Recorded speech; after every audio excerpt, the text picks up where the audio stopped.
All right, here we are, level 24, the final level, the big boss. All right, so we can use basically anything that we've learned. All right, so what I might do, I think we've got four rows of one, two, three, 4 rows of code. All right, so basically what I'll do is put down what I think I need, and then we might trial and error. Um, so I don't think I'll need the align self or align items. They are more oriented towards the individual elements. They were selecting classes, um, and order.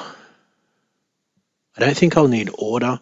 Order might get confusing here with all the others. It might be at the end, but so what does that? It only really leaves a couple of choices. So starting with column reverse, it doesn't do anything yet. I'm going to have to wait until I put a little bit more in.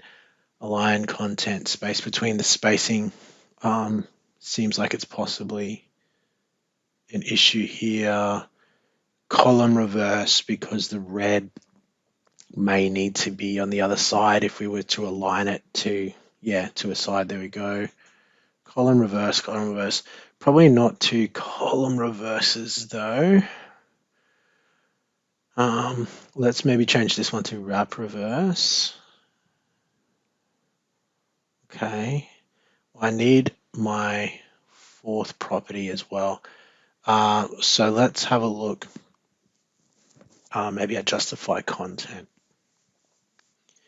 What we might try to do here is center it.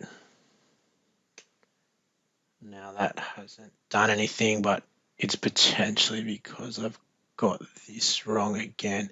Oh, we're close. Okay, so if I go like that, there we go. Boom. That's done. Smack that, boss. All right, you win. Thanks to your mastery of Flexbox, you are able to help all of the frogs to their lily pads. Just look how happy they are. Oh, look how happy they are. There we go. We're all done.